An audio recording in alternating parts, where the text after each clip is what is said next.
Hello, I welcome all of you who has just joined us. I'm Olga Tamanova, and Media Center Ukraine in Ukrinform is beginning its work. This is the 9th year of the war, and today is 170th day since the beginning of the full-scale invasion and heroic resistance of Ukrainian people. I thank all of you who is speaking truth for the whole world about this war. Today our team has prepared the following events. At 1 p.m. Kyiv time, we'll be joined by Denis Marchuk, Deputy Chair of the Ukrainian Agrarian Council, and we will be speaking about the work of the grain corridor and about the support of our agrarians in the temporarily occupied territories.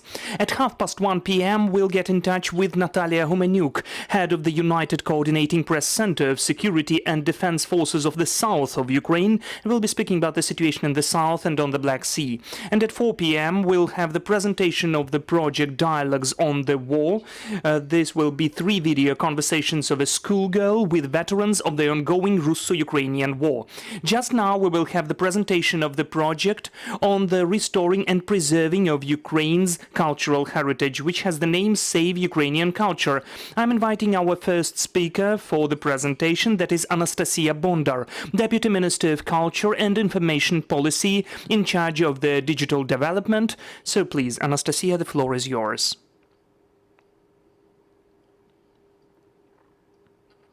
Hello, I welcome all of you here. Since the 24th of February 2022, more than 400 of cultural heritage of Ukraine were severely damaged or destroyed by the Russian troops. The Ministry of Culture and Informational Policy, together with Vodafone, are launching the project which is created to attract charitable funds to restore the cultural monuments in Ukraine. Ukrainian culture has a 1,000-year history. The full-scale invasion of Russia onto the territory of sovereign and peaceful country every day brings more and more destroyings and ruins of the cultural world heritage.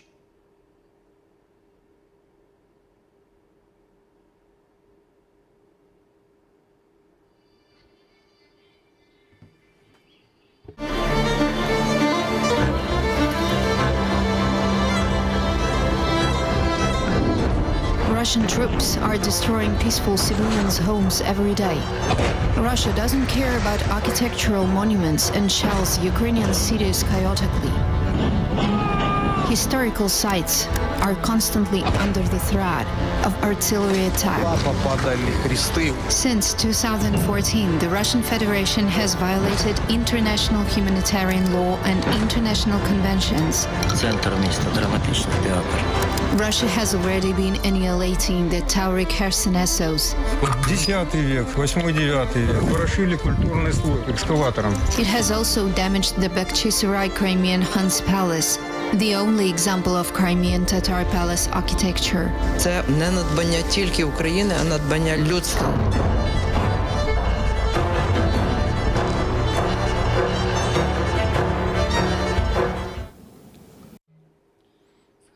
So altogether, to be precise, as of today, because of the shellings of the enemy, there have been 469 objects which were damaged, and thousands of art works which were fully lost, damaged, or taken from the territory of Ukraine. At the portal, you can see the objects which were destroyed or damaged because of the shellings, but now not only the destroyed objects are affected, so we added also the buildings and the cultural institutions which had to close during the war.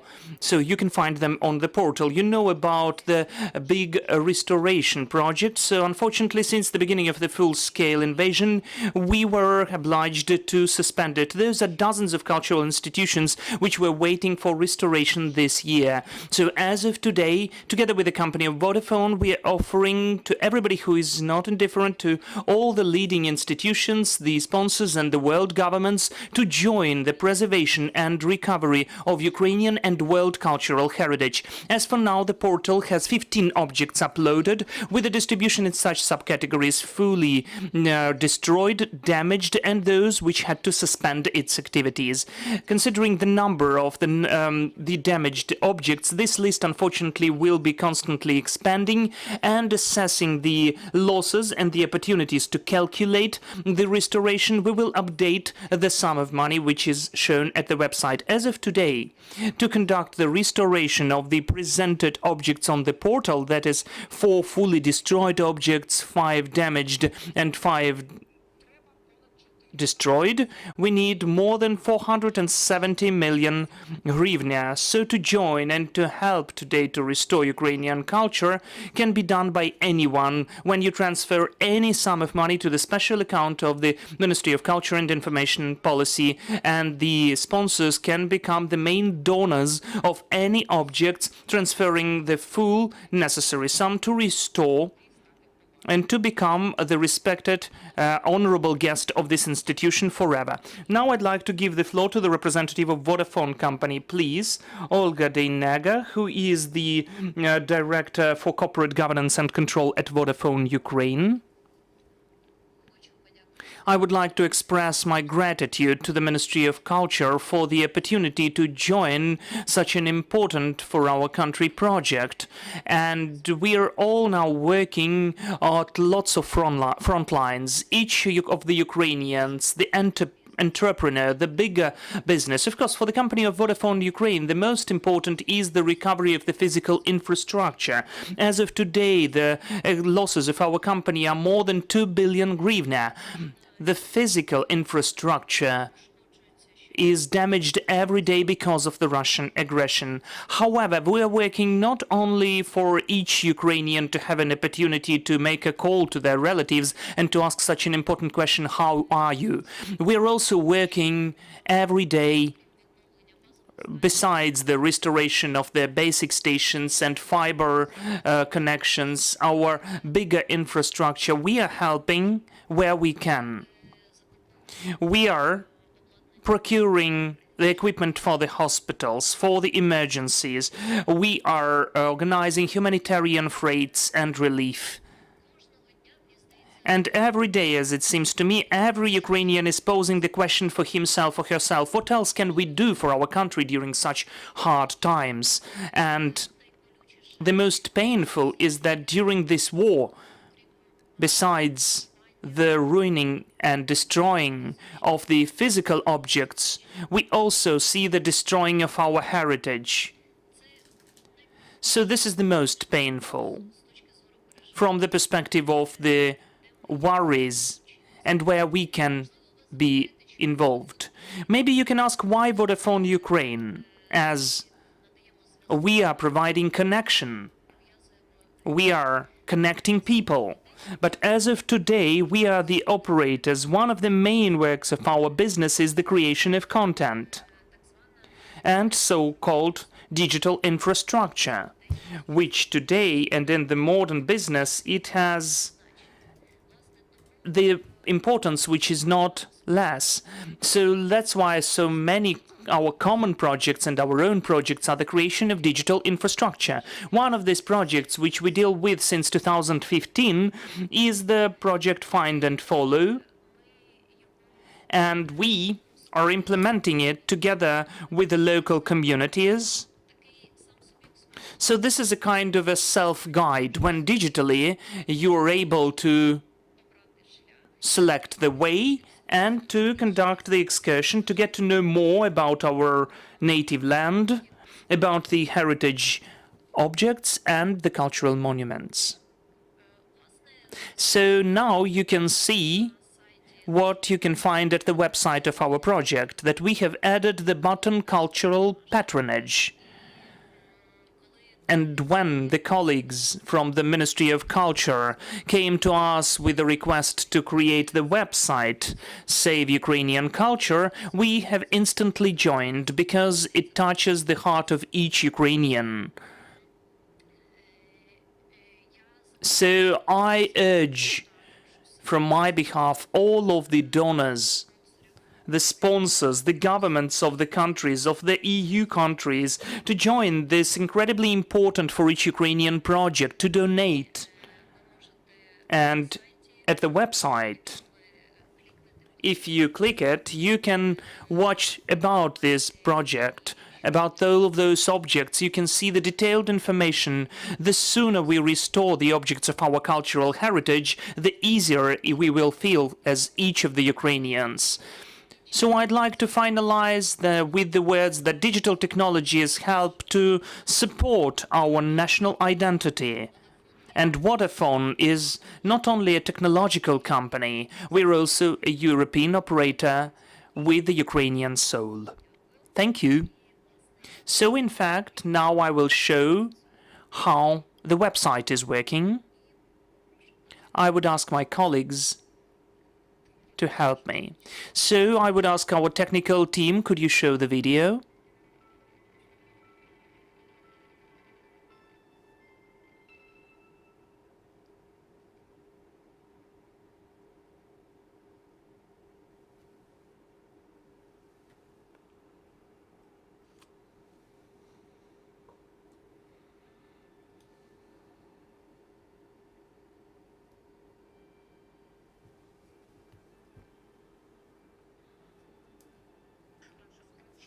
Our heritage, our history, is the zest of our native land. Maria Primachenko is from the same land. She had exhibitions abroad in Sweden, Canada, Germany, all over the world. Her pictures were exhibited there. Seeing that the fire is expanding, we decided to take away the windows, to smash the windows and to save the exhibits. The people came from the park and instantly helped us with that. So they would like to let us know that we are don't exist as a nation, that our culture does not exist, that our legacy does not exist. They want to destroy it, as much as we understand. So where our legacy is and our code of the nation, they are in our museums, the historical and natural museums where we collected all of the milestones of our life. There are lots of the works of our, the people from the same, our motherland, who were making our territory glorious. We will restore everything, that's what I think.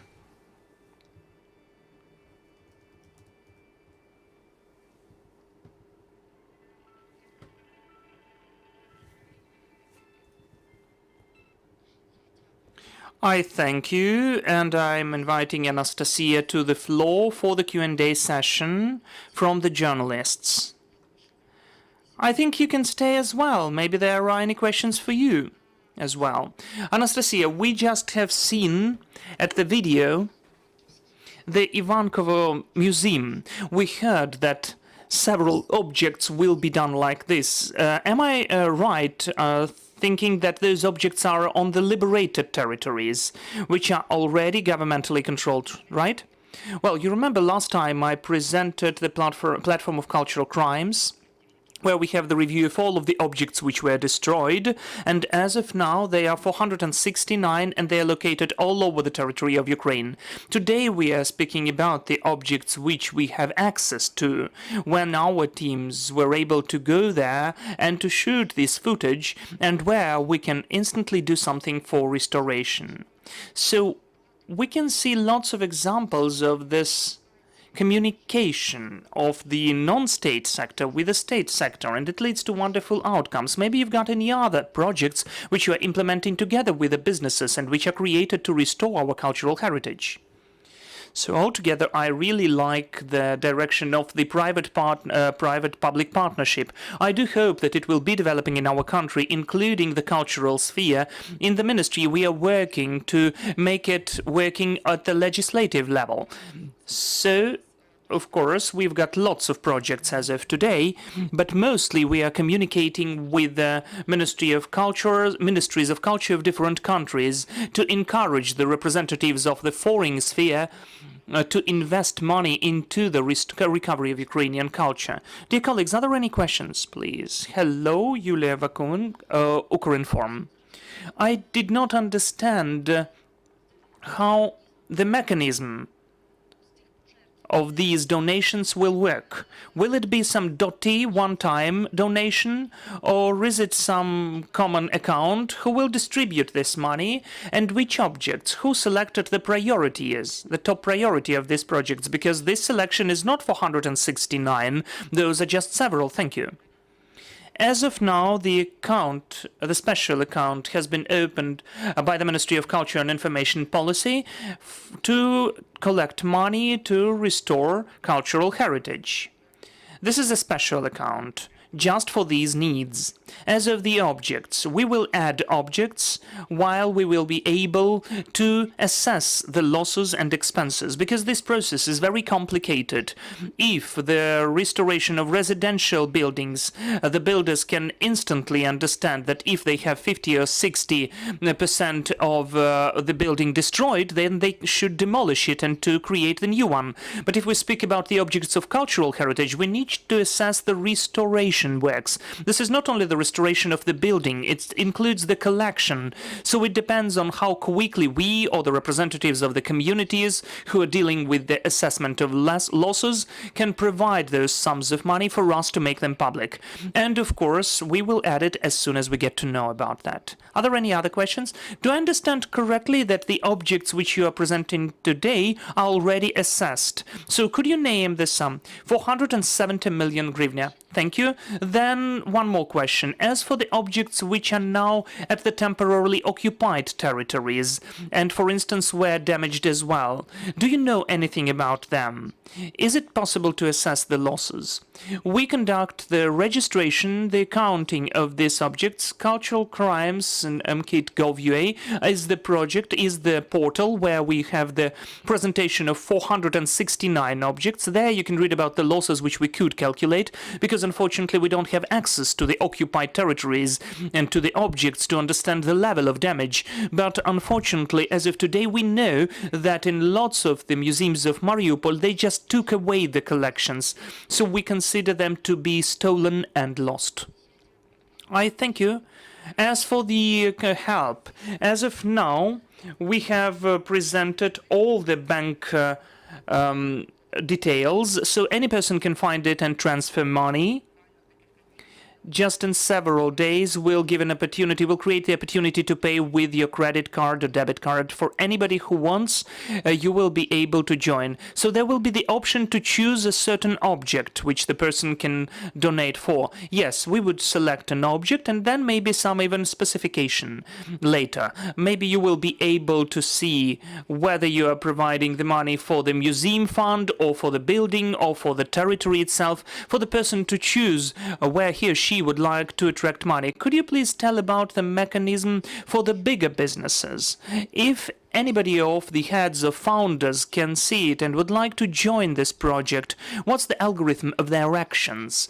As of today, we have so far two categories. The people who just say that they are ready to transfer some sum of money, and today we have already several foundations which came to us to help culture. They're saying that it doesn't matter for them where you send the money to. You just attract the money where this necessity is the highest. But for instance, communicating with lots of governments, the ministries of culture of different countries should select some object which they really like. Maybe you've heard about the initiative of the president about the restoration and patronage of different regions of the country by different countries.